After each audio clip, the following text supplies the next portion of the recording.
Sean todos bienvenidos y bueno, pues agradezco a todos su presencia.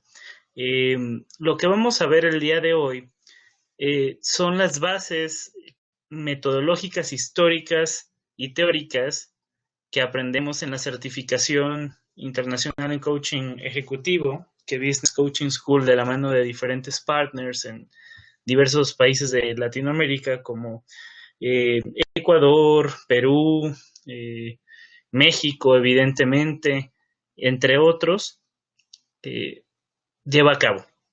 Y bueno, para mí va a ser un reto, ya que dentro de la certificación participan muy buenos coaches, muy reconocidos y con mucho tiempo. En mi caso, en la de México, Osvaldo Toscano, Pepe del Río, y una mención especial a Leonardo Ravier, ya que que es de quien estaré retomando muchos de los conocimientos, ya que una de las grandes aportaciones que él ha hecho al mundo del coaching es generar este marco metodológico, teórico y ético, del cual veremos algunos aspectos simplemente. No se trata de replicar todo el módulo de formación en coaching, pero pues sí de aportarles un poco, ¿no? Para que de aquí los que no conozcan de coaching salgan posiblemente, y ese es el objetivo, sabiendo qué sí es, y los que ya han escuchado del coaching, pues les pueda aportar también mayor conocimiento. Dicho eso, pues comenzaremos. Lo primero que quisiera hacer es que me mencionaran en el chat algunas palabras que ustedes consideren que se relacionan con el coaching o con su definición.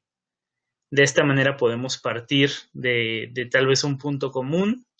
Y si bien pues esta es una presentación ya prehecha, precargada, no me va a dar tiempo de lo que ustedes pongan en el chat, ponerlo en la presentación, pero por experiencia de cuando he dado esta plática, seguramente vamos a coincidir en varios. Entonces ya tenemos algunos. Manejo de emociones, acompañamiento, facilitación.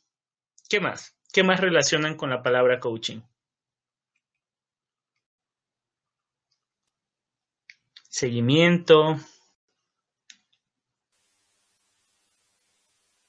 crecimiento, autoconciencia, enseñanza.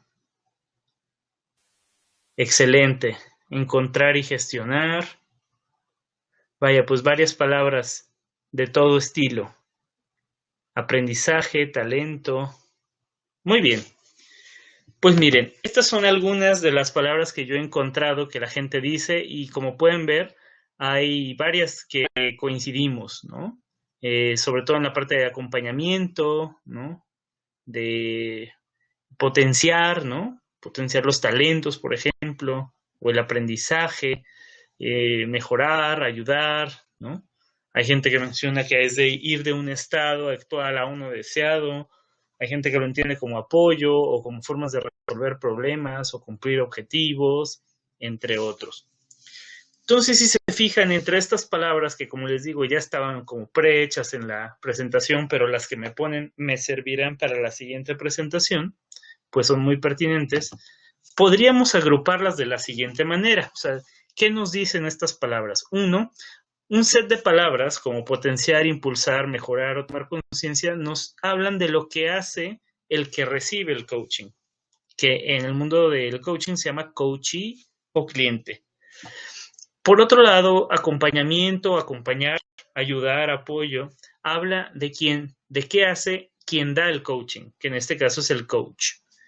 Y sobre lo que logra el proceso de coaching o para qué se hace el coaching, sería el set de palabras como ir de un estado actual a uno deseado, resolver problemas, cumplir objetivos. ¿De acuerdo hasta aquí?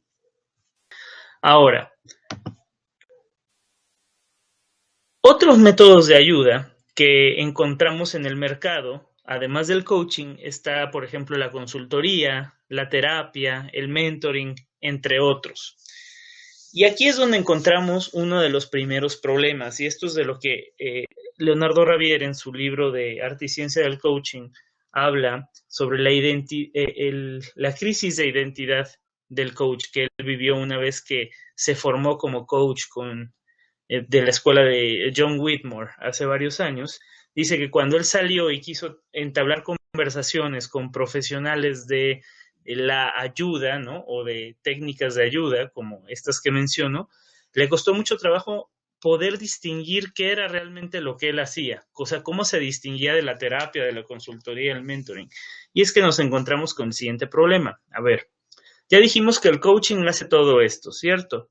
La consultoría, por su parte, ¿potencia a la gente? Claro que sí. ¿Impulsa la consultoría? También. ¿Hace que mejore? También. ¿Hace que se den cuenta, que tomen conciencia? También, ¿no? La terapia, ¿potencia a la gente? Pues sí. ¿Los impulsa? Sí. ¿Los mejora? También. El mentoring. Entonces, ahí nos damos cuenta que todas, coaching, consultoría, terapia, hacen todo esto, este primer set. Pero si vamos al segundo, ¿no? En la consultoría se acompaña al cliente, se le ayuda, se le apoya, sí. En la terapia se le acompaña, se le ayuda, se le apoya, también. Y lo mismo en el mentoring. Y finalmente, de lo que hace el proceso de consultoría, ¿va de un estado actual a uno deseado? Sí. ¿Resuelve problemas, cumple objetivos? También. La terapia y el mentoring. Y entonces, ¿no? Ustedes dirán, ¿qué es esto del coaching? ¿Cómo es diferente de todo lo demás? Y aquí viene una de las primeras claves. Y él, quien sale en la pantalla es justamente Leonardo Ravier, y él menciona en la certificación que una disciplina se distingue de las demás no por lo que hace solamente, sino por cómo se hace, ¿no? Y efectivamente, como menciona Ana Isabel, la clave, después de varios años de estudio y de investigación, Leonardo la ubica en la no directividad. Y la pongo ahí en grande y central porque eso es lo que entendemos como esencia del coaching. Y esencia lo entendemos como la cosa única que si se la quitas, ya no es coaching. En otras palabras, si no es no directivo, no es coaching, ¿no? Y vamos a desarrollar esta idea a lo largo de la plática.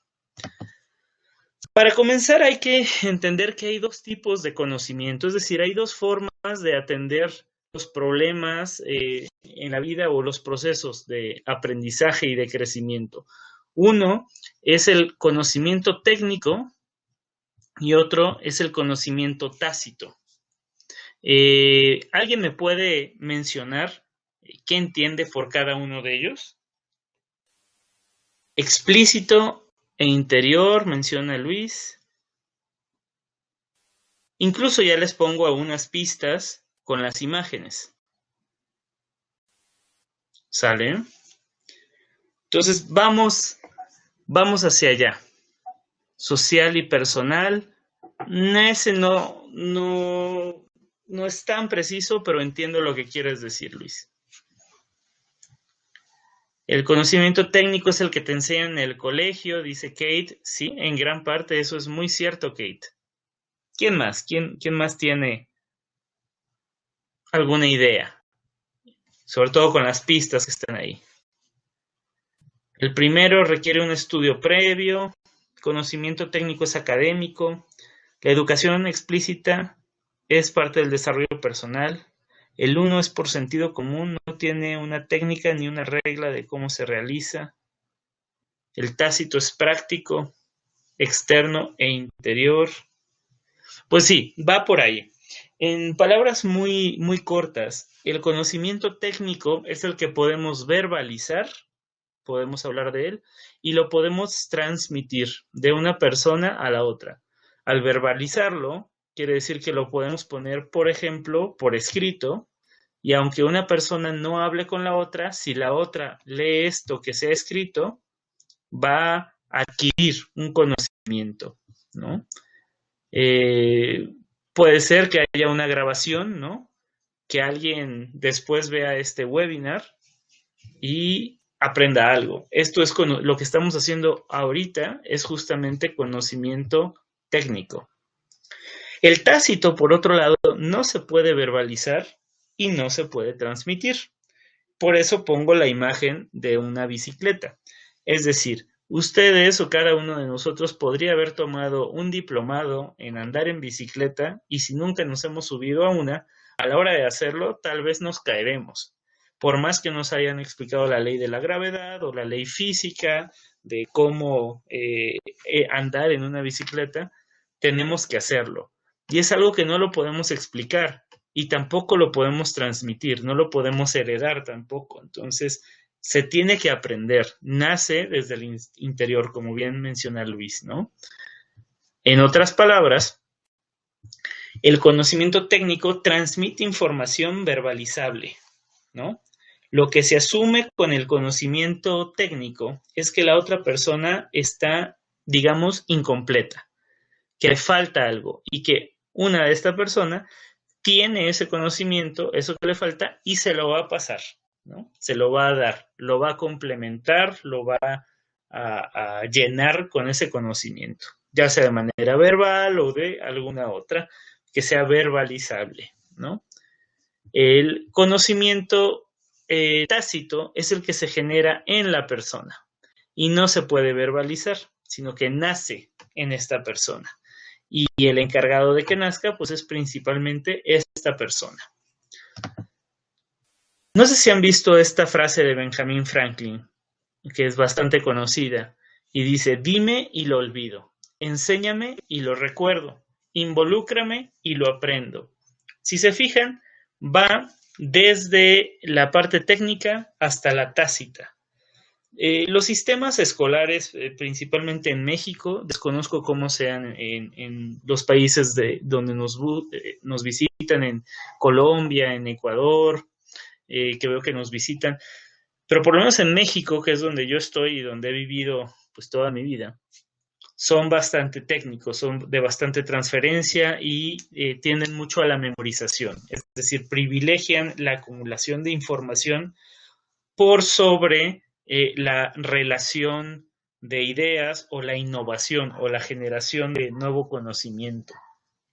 Y creo que esta es una realidad de Latinoamérica, si no es que incluso mundial, pero que ya empieza a cambiar en el mundo, pero como siempre, pues muchas cosas nos llegan mucho tiempo después a Latinoamérica.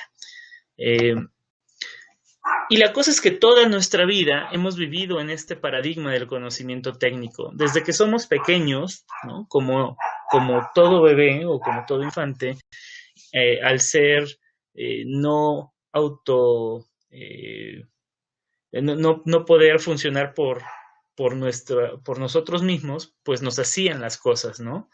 Y llegó el momento en que ya éramos niños y nos dijeron qué hacer, cómo amarrarnos los zapatos, cómo ponernos la ropa, a qué horas teníamos que hacer tareas, qué clases teníamos que tomar, ¿no?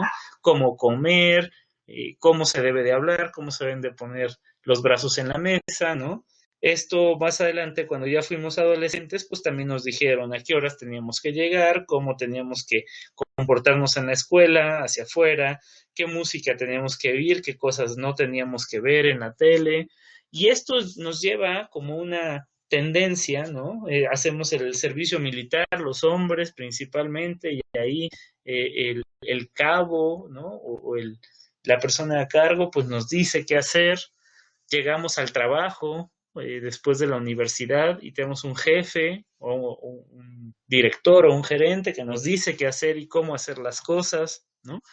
Y cuando nosotros llegamos a un área de autoridad, naturalmente le decimos a la gente qué es lo que tiene que hacer, ¿no? Y esta es una realidad que vivimos en gran parte del mundo. La forma en la que acostumbramos a aprender es a través de la enseñanza, es a través de decirle qué hacer. Y por lo tanto, esta es una realidad que yo veo, ¿no? Digamos que de las dos formas de aprender, es decir, está el conocimiento técnico y está el conocimiento tácito, son dos formas igualmente válidas de aprendizaje, ¿no? De enfrentarse a la vida para evolucionar o para enfrentarse mejor, ¿no?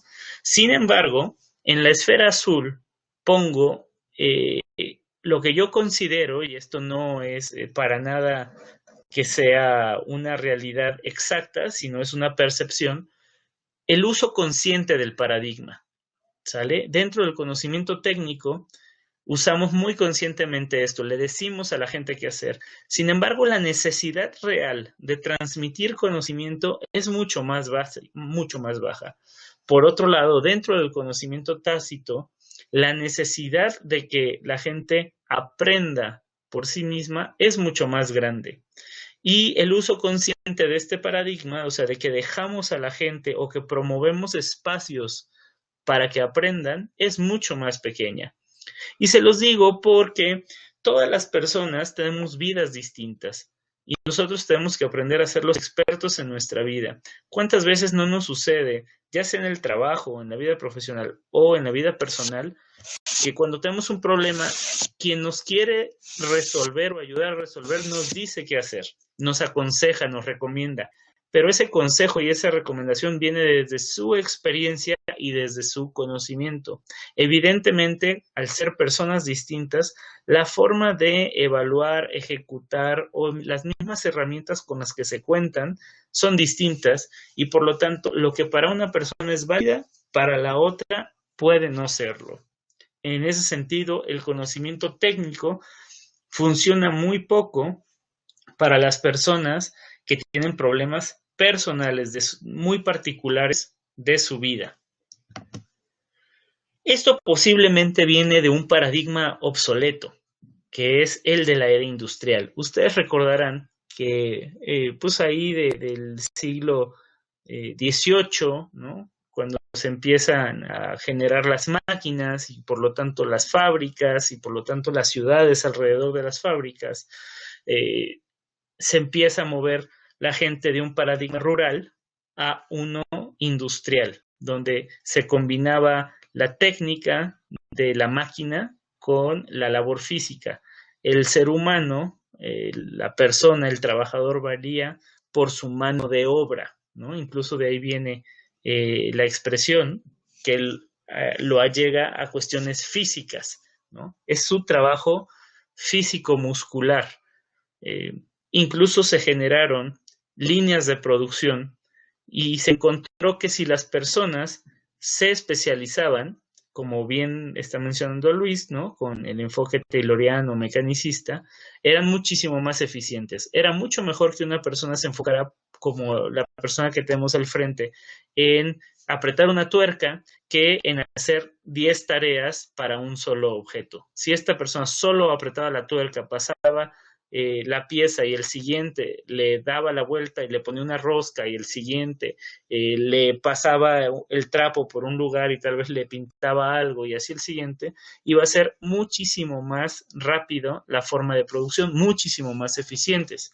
El problema, como ustedes podrán ver aquí, es que al ser humano se le trataba como una máquina, es decir, se le ponían a hacer tareas que en ese momento las máquinas no podían hacer, pero se le demandaba lo mismo, la repetición una y otra vez pues de la misma acción con tal de ser más eficientes, producir más de mejor manera. El punto es que la tecnología ha avanzado tanto que ha generado tareas muchísimo más complejas y cada vez la necesidad de seres humanos en este tipo de tareas se va reduciendo. Por otro lado, ¿qué nivel de creatividad creen ustedes que estas personas deben de tener al apretar una tuerca, por ejemplo? Realmente va a ser pues casi nula, ¿no? Entonces al inicio, mientras va aprendiendo, tiene que ir perfeccionando, pero al poco tiempo va a conocer perfectamente cómo hacer esta tarea. Y por eso también volvía necesario que se estuvieran rotando en oficios, porque si no también detectaban que llegaba un punto de desgaste de la persona de estar haciendo lo mismo. Luz María Chávez dice, en la industria actual las tareas no se han automatizado al 100%. No, Luz María, y probablemente no se van a automatizar pronto al 100%, pero evidentemente se van reduciendo cada vez más. Pero lejos de que se reduzcan o que permanecieran igual, lo que aquí quiero mostrar es que este tipo de tareas implicaba la labor del ser humano como una máquina. Es decir, aquí el ser humano valía por la cantidad o la habilidad física que tuviera para realizar la tarea, no intelectual. Hoy vivimos un paradigma distinto. el de la era del conocimiento. Hoy los seres humanos valen o valemos más por las ideas que generemos. Empresas como Google, que es la empresa de la cual coloco imágenes, ha entendido muy bien esto y saben que mientras más promuevan las ideas, la innovación y la forma creativa de pensamiento, más beneficio se van a llevar. Porque esto sí es algo que una máquina no puede hacer de ninguna manera, por lo menos en el tiempo presente. La tecnología de inteligencia artificial está muy en pañales todavía. Entonces, si aún están tomando decisiones los servicios automatizados que para los seres humanos son muy evidentes, imagínense meterse con la fuerza creativa, ¿no? Es decir, que una máquina creara una obra de arte, por ejemplo. Esto es algo que hoy es solo ciencia ficción. Y aquí es donde hemos encontrado la mayor utilidad del ser humano en su fuerza creativa y que esto es un conocimiento tácito. Por lo tanto, aquí encontramos la importancia del coaching, ya que el coaching trabaja con el aprendizaje de los individuos desde el conocimiento tácito. Los empodera, se involucra, los responsabiliza y genera resultados permanentes a largo plazo.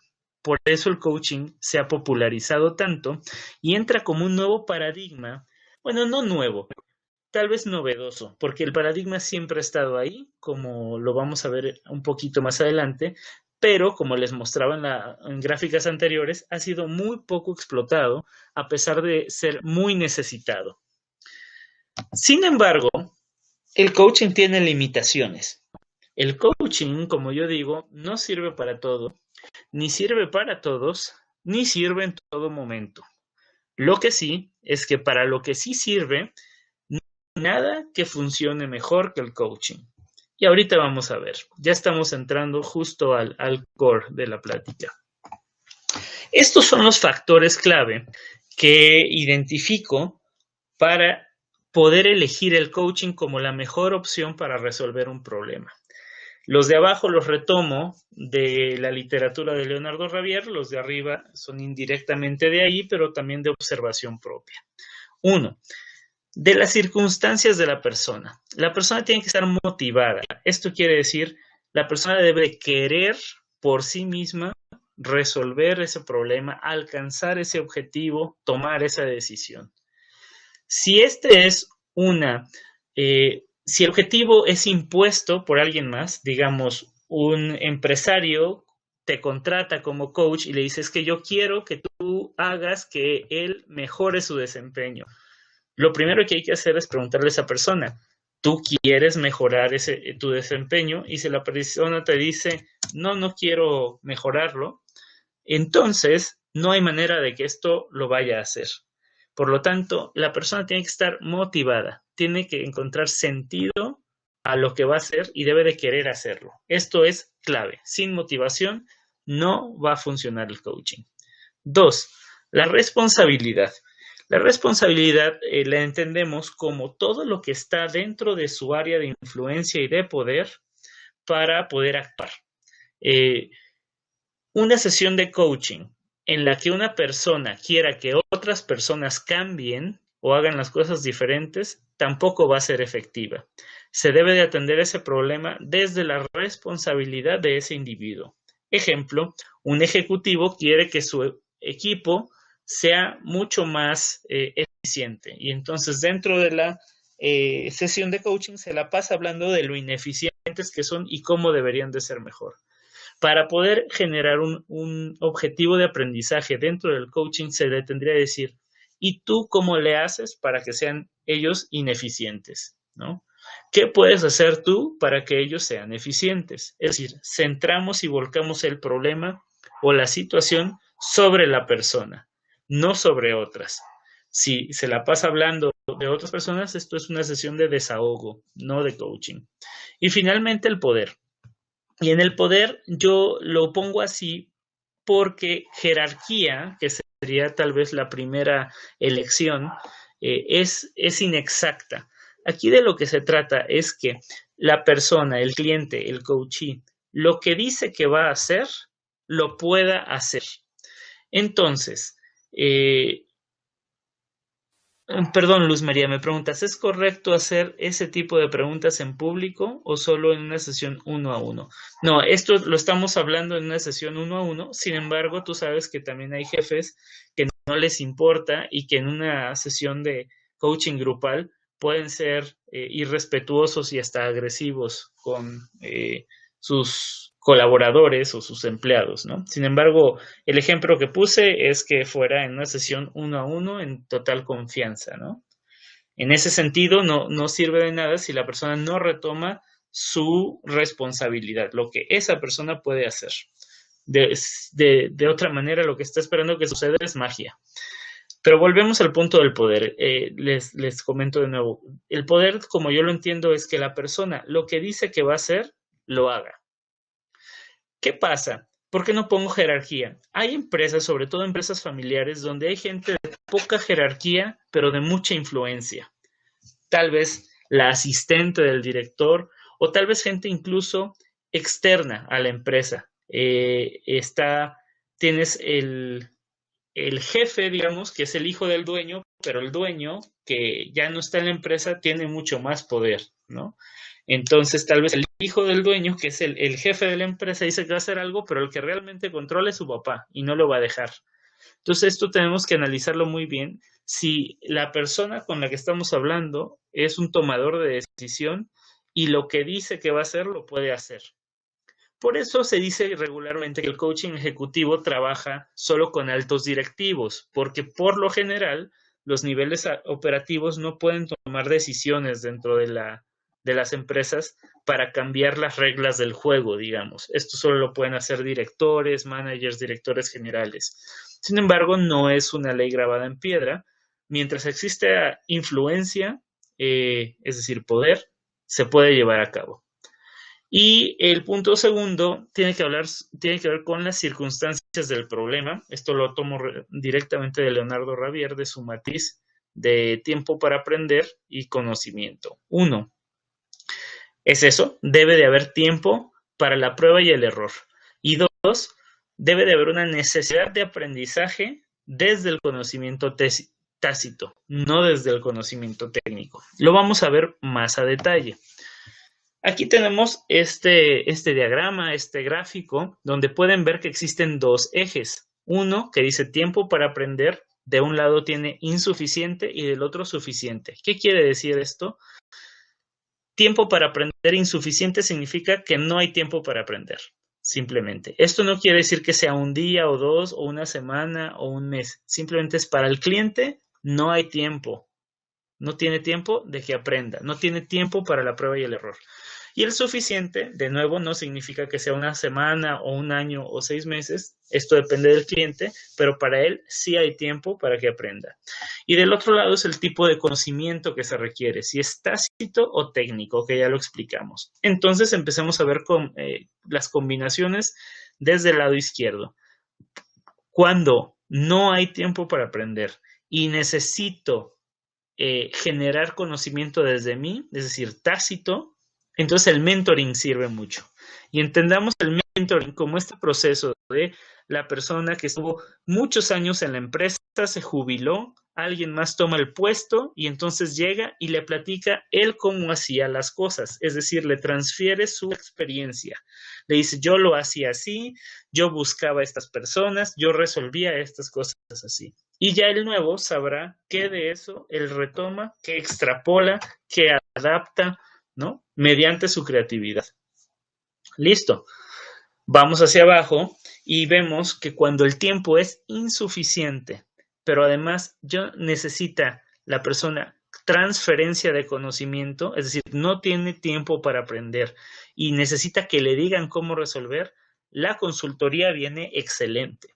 Porque en la consultoría lo que se entiende es que la persona que ayuda, es decir, el consultor, sabe más que el cliente. Y eso es lo que se espera. Tú le pagas a un consultor por todo lo que sabe y esperas que sepa mucho más que tú y que te pase ese conocimiento, porque a ti te está faltando y tal vez estás perdiendo mucho dinero en tu empresa y necesitas que te digan qué hacer.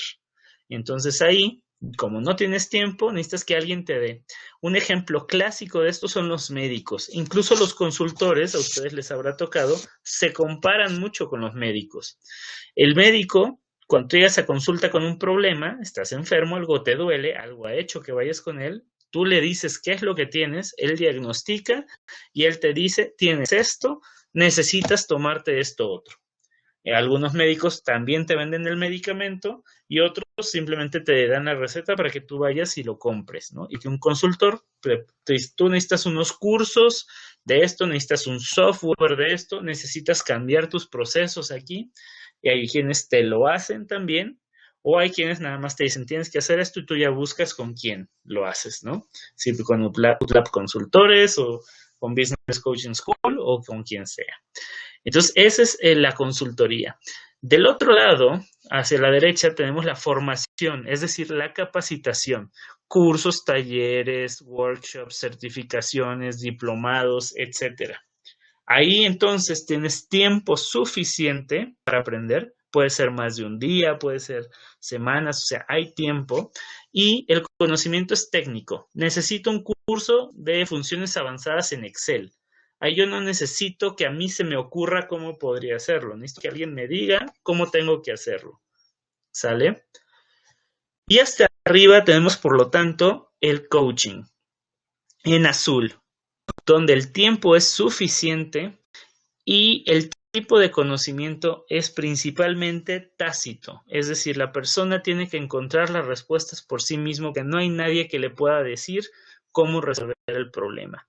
Por ejemplo, coaching de vida, una persona quiere decidir si se queda o no con su esposa, si quiere cambiar o no de trabajo, si qué es lo que tiene que hacer para hacer la nueva creación o el nuevo invento dentro de su empresa. Estas son cosas que solo la persona puede saber y necesita desarrollarlas desde adentro. Nadie se la puede pasar.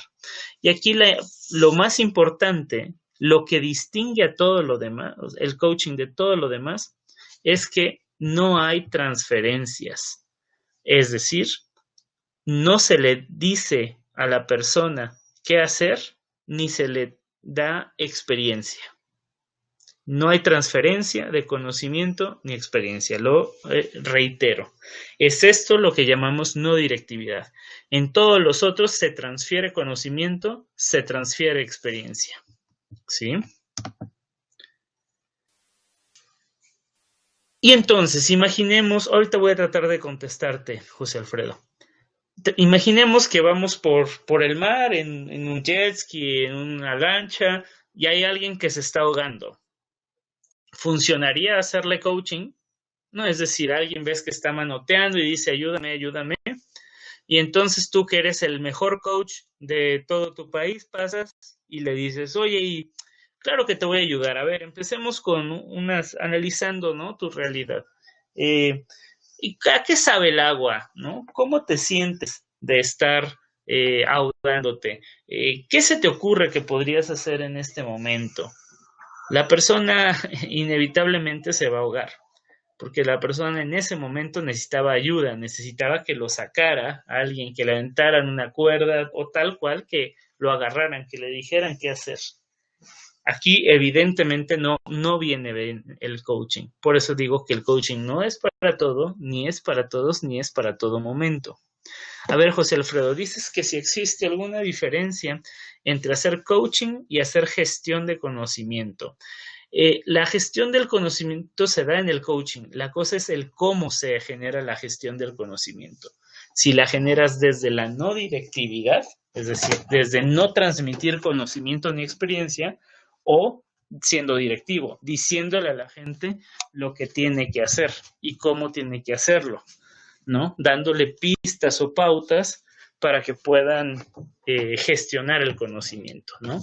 Posiblemente me falta más bagaje para entender exactamente cómo le entiendes tú la gestión del conocimiento, pero a través de la técnica que voy a seguir explicando en la exposición, posiblemente te quede más claro. Y entonces aquí les comparto 3 casos, a ver si me quieren ayudar con su participación. Caso 1.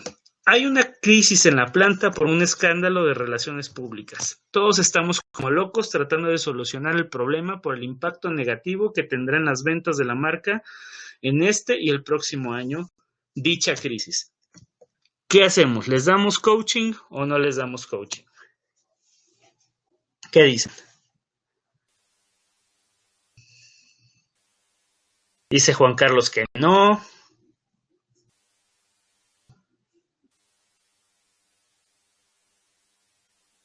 Dice Luis que no. Perfecto, exactamente, Andrés, lo has dicho muy bien. No hay tiempo, ¿no? Ahí viene el problema. Estamos como locos tratando de solucionar el problema. Esa es la descripción. Para esa persona está en crisis, entonces no hay tiempo de aprendizaje. Muy bien por todos. Segundo caso. Tenemos nuevo director general y este quiere que propongamos un esquema para 2016 de cómo generar mejores resultados con los mismos recursos que tenemos. ¿Hacemos coaching o no hacemos coaching? Muy bien, Luz María. ¿Qué dicen de este segundo caso?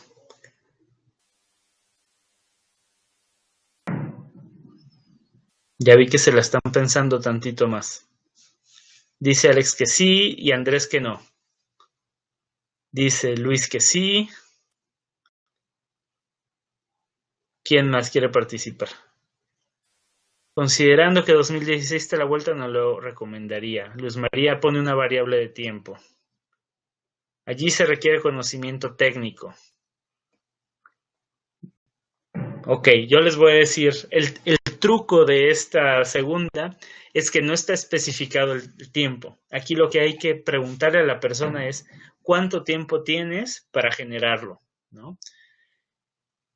En este caso y todos estos casos que les doy son reales, ¿eh? Son de clientes míos con los que he estado y son casos reales. Y entonces en el segundo caso la realidad es el gerente de una tienda, de una sucursal, ¿no?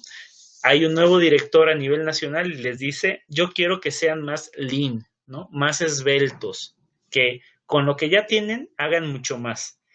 Entonces, evidentemente se requiere un conocimiento tácito, porque cada quien va a tener que encontrar esa solución de acuerdo a la realidad de su tienda. Es decir, la tienda de Puebla, por ejemplo, la solución que ellos generen no va a seguir para la tienda de Distrito Federal, porque son realidades muy diferentes.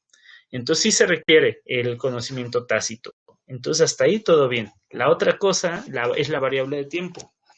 No sabemos si hay tiempo. Ahí hay que preguntar si hay tiempo.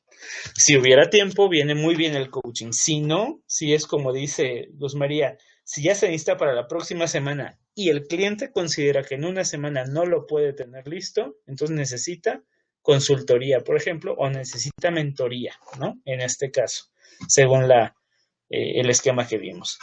Y finalmente, soy muy mala para dar presentaciones en público. En unas semanas tendré que presentar un informe ante todo el equipo y quiero mejorar mi desempeño en términos de expresión oral y no verbal. ¿Qué piensan?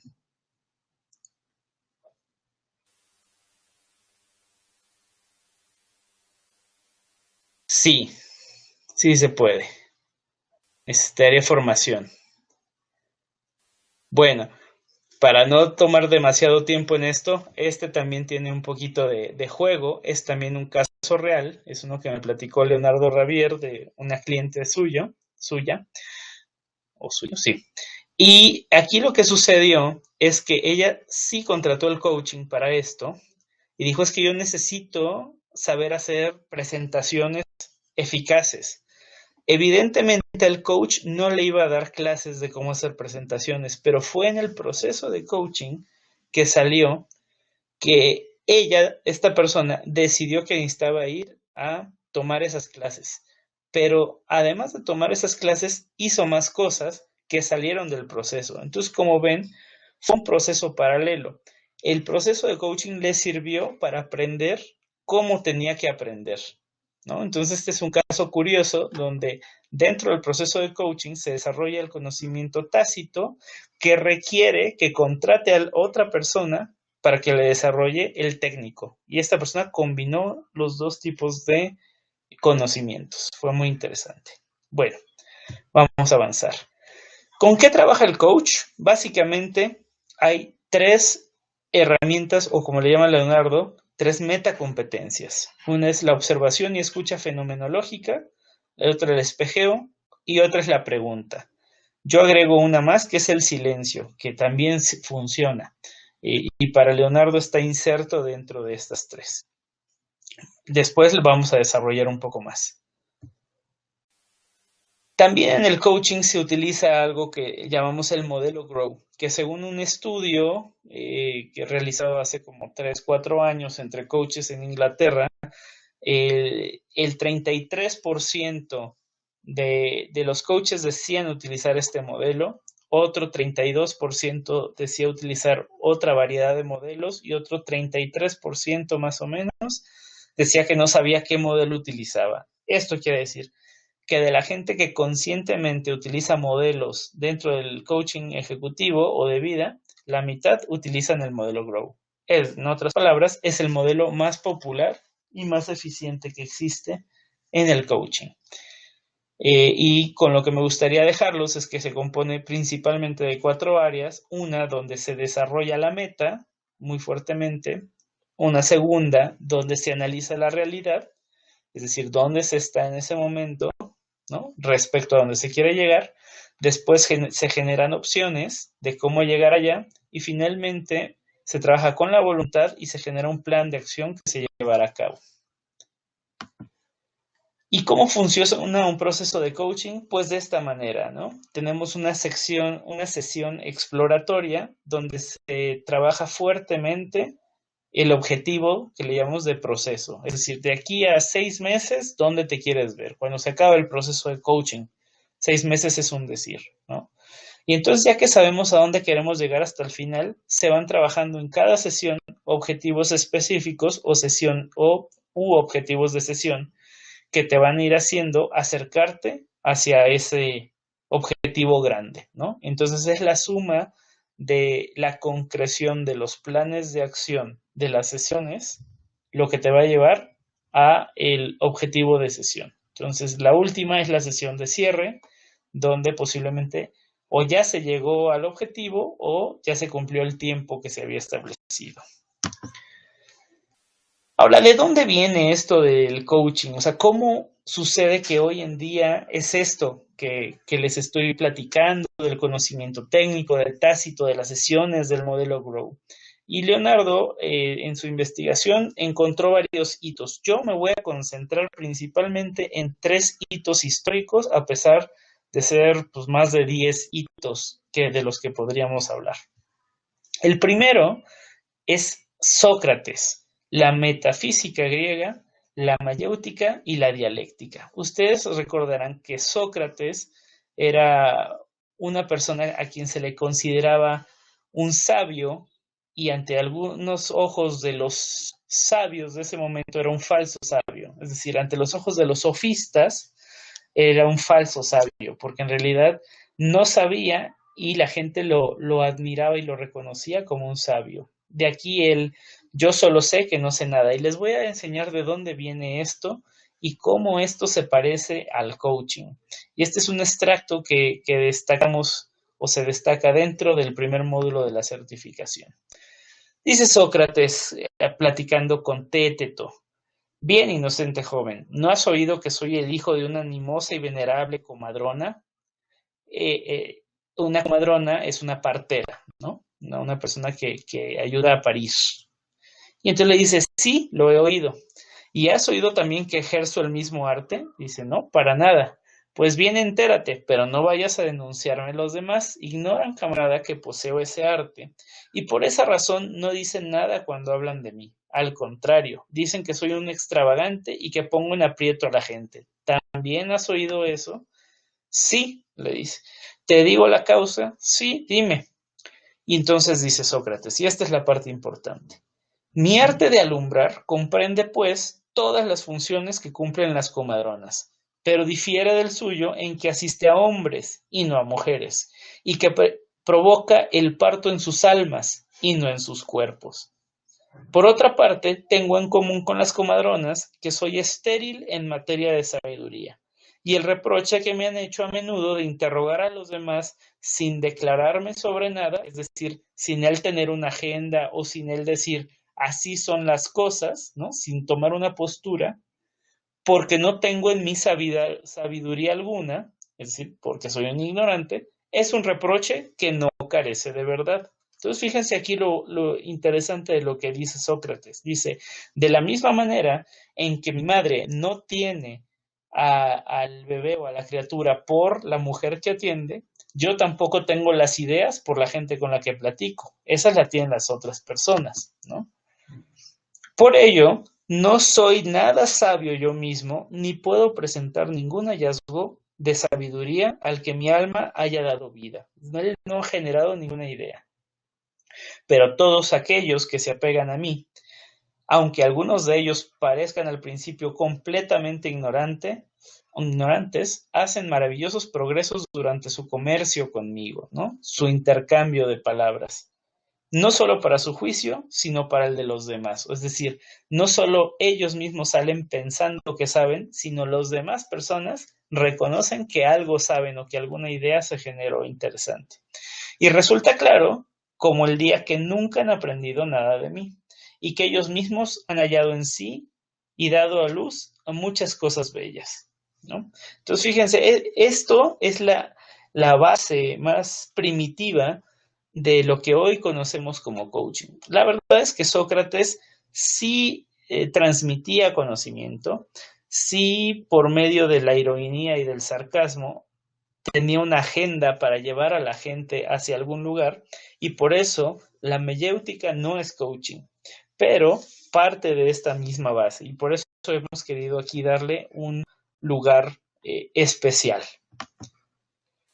Vamos a brincarnos la parte de Platón y Aristóteles, que también hay mucho que aprender de uno de los primeros maestros o formalizadores del aprendizaje, y de Aristóteles, que habla de la teleología, es decir, la ciencia que estudia el actuar humano.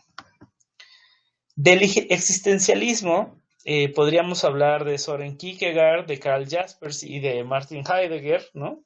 Enfocándonos en la reflexión interna, en la conciencia y responsabilidad, pero me voy a centrar en que en el coaching no hacemos preguntas de por qué, por la razón, o sea, básicamente porque cuando tú preguntas por qué, mandas mentalmente a la persona a dos lugares en los que es no útil para la sesión. Uno es al pasado, es decir, un tiempo en el que ya nada se puede cambiar, y dos, a excusas o justificaciones, que esto puede generar irresponsabilidad o también cosas que no se pueden cambiar.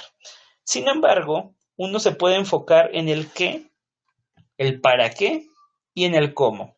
Hay un ejercicio que cuando estamos en presencial hacemos, que es sobre una problemática, si tú preguntas 5 a 7 veces por qué, una sobre otra, puedes llegar a algún tal vez origen de la razón de por qué se quiere hacer esto. Sin embargo, si preguntas cómo, con muchos menos cómo, puedes tener un camino más factible hacia la solución del problema. El otro simplemente te da pues una idea de pues, dónde se pudo haber originado o alguna razón. Y como decíamos, a veces en el pasado o en excusas, ¿no?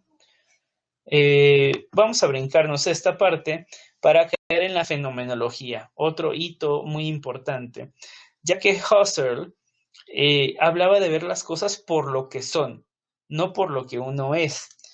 Esto es bien importante para un coach.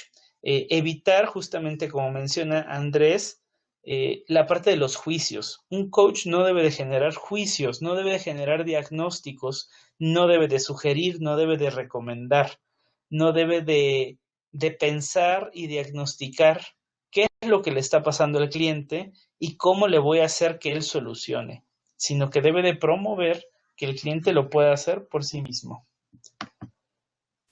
Y aquí tenemos una herramienta muy útil, que es la observación y la escucha fenomenológica que les mostraba al inicio, ¿no? ¿Cuáles son las características de esta herramienta?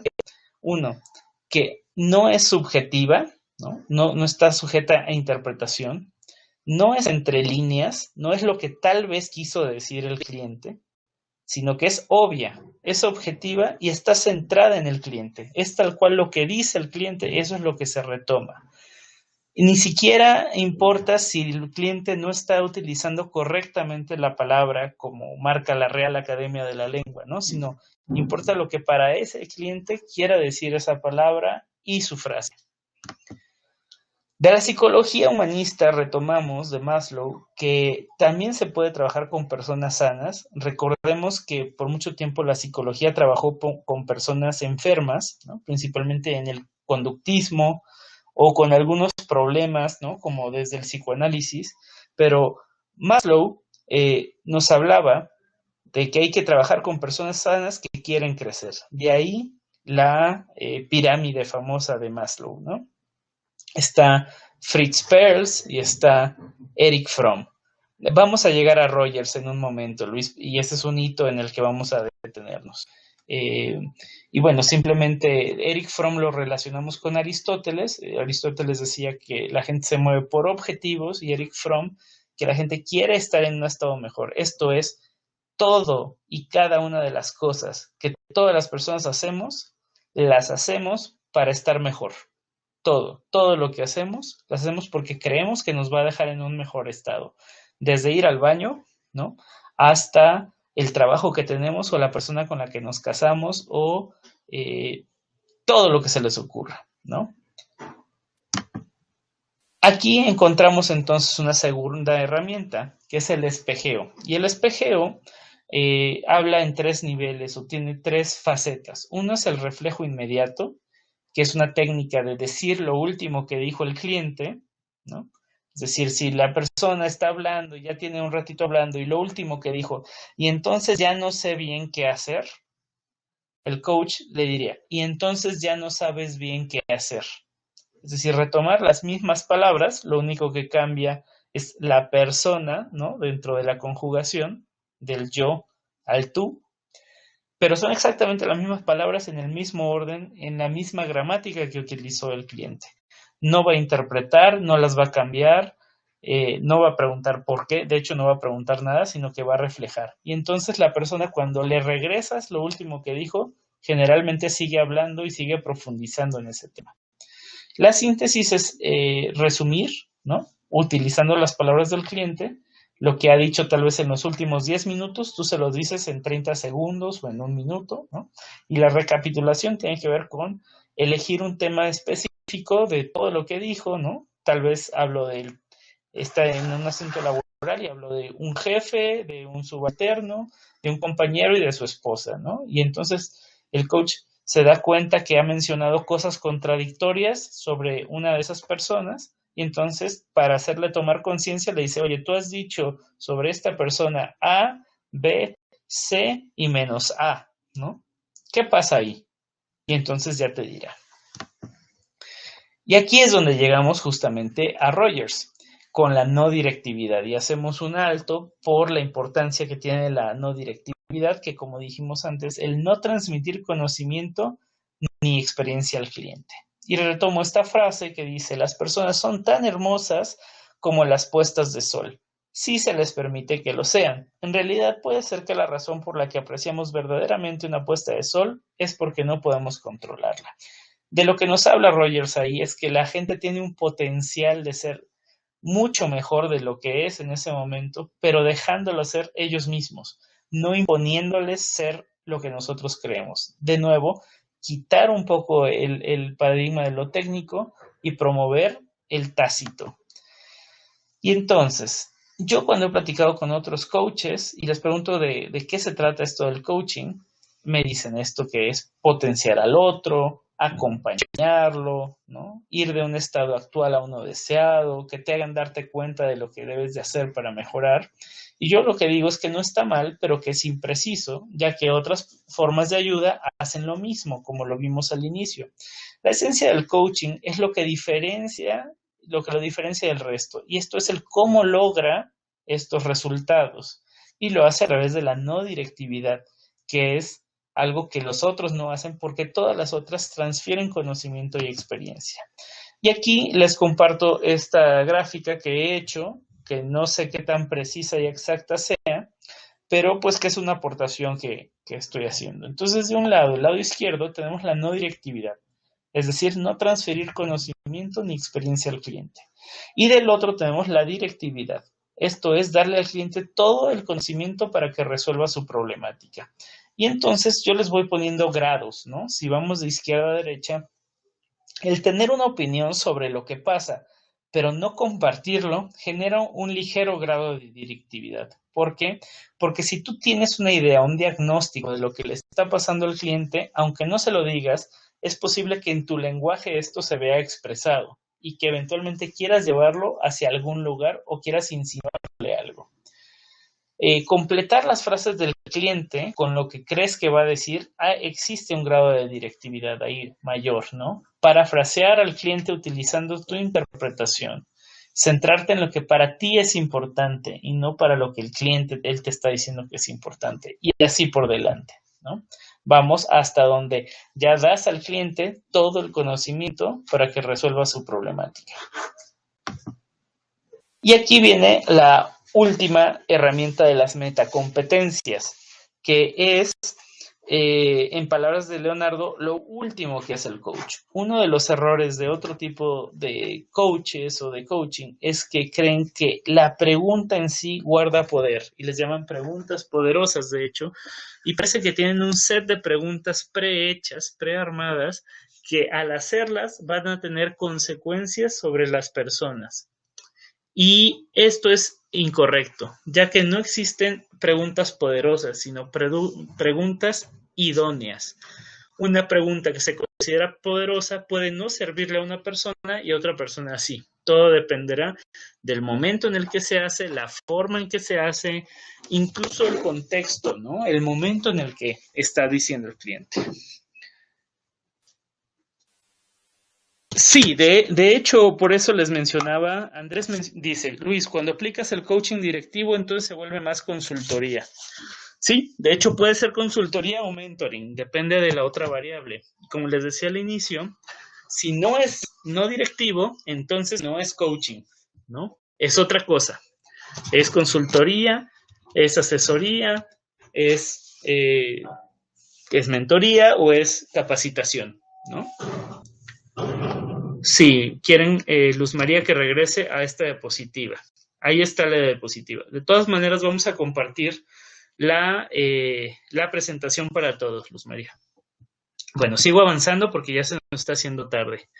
Entonces, las preguntas tienen que ser claras, ¿sí? O sea, no sujetas a interpretación, cortas, sin rollo ni paja, no hacer una gran introducción, es decir, la pregunta, insisto, no es poderosa, o sea, no guarda el poder. El poder es la reflexión que la pregunta provoca. Y lo mejor es que se entienda fácilmente, que sea muy rápida e inmediata para intervenir lo menos posible y enfocada en lo que está diciendo el cliente, lo que el cliente está poniendo sobre la mesa. Si sacas otra cosa, entonces ya hay un grado de directividad. No sé qué tanto, pero es que eso quiere decir que tú estás viendo algo más que el cliente no ve y que tú quieres que lo vea. Entonces hay un grado de directividad. Y finalmente, bueno, casi finalmente, del constructivismo de Jean Piaget, tenemos esta diferencia entre aprendizaje y enseñanza. Y fíjense qué padre frase. El rol principal de la educación en las escuelas debería ser crear hombres y mujeres capaces de hacer cosas nuevas, no simplemente repetir lo que otras generaciones han hecho. ¿Se fijan ahí la diferencia, no? O sea, cómo es importante el conocimiento tácito para poder innovar, hacer cosas nuevas, contra el estar repitiendo una y otra vez el conocimiento, es decir, conocimiento técnico. En la medida en que combinemos los dos, porque evidentemente el conocimiento técnico es necesario para la vida, pero le demos el justo peso al conocimiento tácito, pues vamos a poder innovar y funcionar mejor. Y entonces el último hito dentro de la historia del coaching, según Leonard Ravier, es Timothy Galway con su libro The Inner Game of Tennis.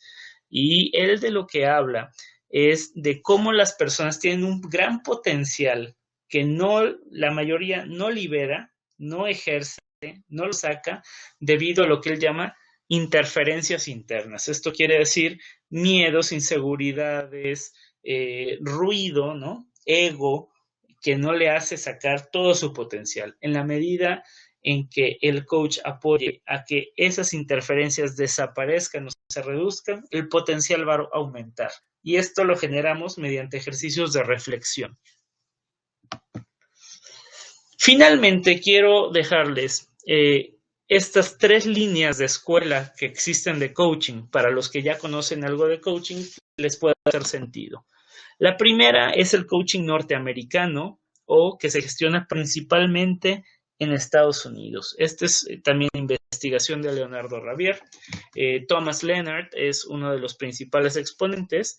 Él, de hecho, creó las 2 organizaciones más importantes que existen a nivel mundial, ¿no? La ICF, la que funda primero, International Coaching Federation, con la que rompe después, funda Coachville, y finalmente hace IAC, International Association of Coaching. Y él es el autor, el creador de las 9 maestrías de la IAC, ¿no? Que fueron después homologadas y, digamos, no sé si perfeccionadas sería la palabra correcta, pero que varios coaches de la IAC se unieron para terminar de darle forma a lo que había hecho Thomas Leonard. Dentro de esta corriente, según Leonardo, lo que se privilegia es el pragmatismo, es decir, hacer lo que se tenga que hacer para que el cliente alcance sus objetivos. Por otro lado, en Sudamérica, que es en español y aquí en Latinoamérica uno de los más conocidos, está el coaching llamado ontológico, ya que parte del libro Ontología del lenguaje de Rafael Echeverría, quien retoma varios de los conocimientos de Maturana, de Olaya y de Flores, ¿no? Este es un coaching bastante popularizado, que incluso ha sido muy mal utilizado por empresas con esquemas multinivel en cursos de transformación y de desarrollo humano, que ya muy poco tienen que ver con coaching y que son altamente directivos. De hecho, existe un tipo de coaching que le llaman coaching coercitivo. Si se fijan desde ahí, existe una contradicción con toda la teoría que aquí les estoy presentando, ¿no?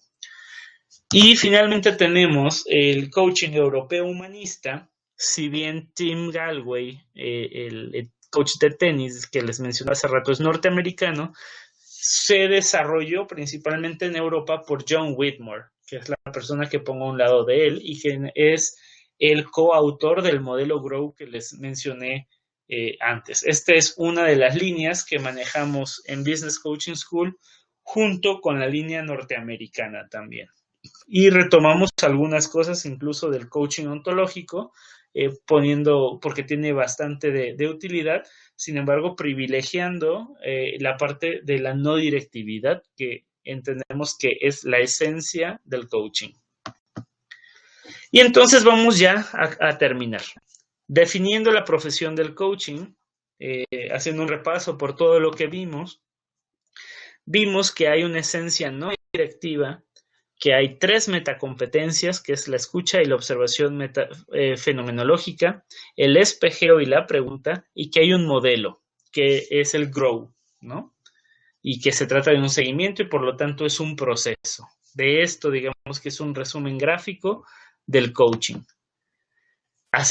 Este es nuestro repaso histórico selectivo de la metafísica griega, del existencialismo, de la fenomenología, de la psicología humanista, del constructivismo y del juego interior. De todo ello, si se fijan, nada de ello solito es el coaching, sino que es la unión selectiva de distintos aspectos de aprendizaje de cada una de ellas, lo que genera lo que hoy conocemos como coaching. Aquí podemos ver los métodos, escuelas y tipo de coaching según Leonardo Ravier, es decir, del lado directivo el coaching ontológico y el coaching pragmático, y del lado no directivo el coaching no directivo de origen europeo. El coaching, como pueden ver hasta abajo, puede ser personal o profesional, es decir, objetivos personales, pues bajar de peso, salud, finanzas personales, estrés, ¿no? Profesional, pues habilidades del directivo, outplacement, mejorar, llegar a metas institucionales. Si lo haces uno a uno, pues tienes el life coaching por un lado, ¿no? Y tienes el coaching ejecutivo uno a uno. Y si lo haces grupal, desde el objetivo personal tienes tal vez un coaching familiar o de pareja o de amigos, ¿no? Y si lo haces del lado profesional, pues coaching de equipo o coaching de grupos. Si se fijan, la escuela, la técnica, es lo que permea y le da carácter al tipo de coaching. Es decir, el coaching lo vas a medir en esas tres dimensiones. ¿Qué línea, qué escuela? O sea, si es directiva o no directiva. Después, si es para una persona o para varias personas. Y finalmente, si es para objetivos personales o profesionales. Y con eso ya tienes todos los tipos de coaching habidos y por haber. No hay nada de esto de que el coaching ejecutivo es un tipo opuesto al coaching personal, ¿no? Ahí, digamos, lo único que cambia son las finalidades, pero es uno a uno, por así decirlo, ¿no? Y finalmente yo les quiero dejar mi definición personal de coaching, que es un proceso de acompañamiento no directivo en el que se genera un plan de acción por medio de la reflexión y pensamiento creativo que potencia a las personas en la consecución de objetivos. Cada una de estas palabras tiene su razón de ser y su significado. Primero, es un proceso. Ya vimos que no es una sesión, sino es la continuidad de sesiones de acompañamiento no directivo, es decir, no es una guía, ¿no? Porque la guía presupone direccionamiento. Aquí es un acompañamiento sin decirte qué hacer, sin transmitirte experiencia y sin transmitirte conocimiento. ¿Qué pasa en ese proceso? Bueno, se generan planes de acción. ¿Cómo se llega al plan de acción? Por medio de la reflexión y del pensamiento creativo. Es decir, genero un objetivo, como vimos en el modelo Grow, ¿no? Analizo mi realidad, reflexiono todo ese tiempo, después genero opciones, utilizo pensamiento creativo y genero entonces el plan de acción. Y este plan de acción, con todo este método de Grow, va a potenciar a las personas porque va a reducir sus interferencias y como existe tiempo para el aprendizaje en prueba y error, ¿no? Se pone en práctica, se ve si funcionó o no funcionó o en qué capacidad funcionó, se vuelve a la siguiente sesión y se sigue analizando una y otra vez hasta que se llega al objetivo. ¿Sale? Pues bueno, eso es lo que desde Business Coaching School entendemos como coaching, justamente para hacerle honor al conocimiento creativo y tácito. Esta es una definición personal, no es una definición de Business Coaching School, ni de Leonardo Ravier, ni de ninguno de los excelentes coaches que forman parte de esta escuela, sino que es personal, ¿no? Y por lo tanto podrán encontrar distintas definiciones, pero lo importante es la esencia y los elementos que van a encontrar dentro de ella, que ahí van a encontrar los puntos en común. Para finalizar, pues no me queda más que agradecerles a todos su presencia, recordarles que estamos a sus órdenes, que la certificación en coaching ejecutivo se imparte de manera regular todos los años, más de una vez al año, en las distintas sedes que tenemos en Cuenca, Guayaquil, en Lima, en Costa Rica, me parece que también hay, en Puebla, en Querétaro, y yo me pongo de manera personal a sus órdenes, ya sea a través del mail de Business Coaching School y a partir de su página o de mis correos personales. En este momento me gustaría dejar un espacio de 5 minutos para dudas, preguntas, comentarios, si hubiera alguno, ¿no? Estoy viendo, Andrés, hay una persona interesada en el curso. Con mucho gusto, Andrés, si gustan escribirme a cualquiera de los correos, yo les proporciono más información y los redirijo en caso de ser necesario. Yo estoy participando con la certificación que se lleva a cabo en Puebla y tenemos otra que se lleva a cabo en Querétaro por parte de Felipe, que es el partner de allá. Luis pregunta, ¿qué pasos plantea Leonard en el coaching? Bueno, como pasos, pues digamos que lo que podría contestarte es el modelo Grow, ¿no? O sea, es decir, las sesiones, primero una sesión exploratoria, en el que se define la pertinencia del coaching, donde se revisa la matriz de urgencia y creatividad, yo agregaría los datos del cliente que te dije, que haya motivación, que haya poder y que haya responsabilidad. Después todas las sesiones que componen el proceso hasta la sesión de cierre, ¿no? Y dentro de cada sesión, el modelo GROW, es decir, generar un plan de acción, analizar la realidad, crear objetivos, motivarse, hacer un plan de acción y fuera de la sesión llevar a cabo el plan de acción y al regresar a la siguiente sesión y a partir de la segunda generar un proceso de revisión del plan de acción pasado y de evaluación de la aplicación del plan de acción y luego se recomienza otra vez objetivo, realidad, opciones y plan de acción y motivación. No sé si te contesté, Luis.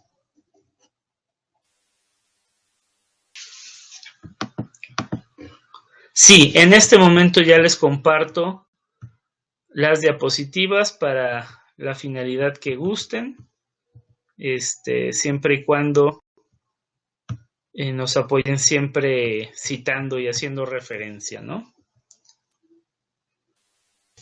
Ya les he puesto en el chat para bajar la presentación. Buenas noches, Juan Carlos. Con mucho gusto, que les vaya muy bien allá en Guayaquil. Pues saludos a todos, les agradezco mucho su tiempo, su paciencia, sé que nos pasamos un poco del tiempo, bueno, ya casi un mucho, pero espero que les haya servido y sido de utilidad. Les recordamos que en Business Coaching School estamos en esta misión de llevar la verdadera esencia del coaching a las empresas, a los individuos, porque nos queda claro el poder y la potencia y sobre todo los resultados a largo plazo y que son sostenibles, no son, como decimos en México, llamaradas de petate, sino cuestiones muy, muy serias que tienen estudios detrás y que se ejercen de manera muy profesional.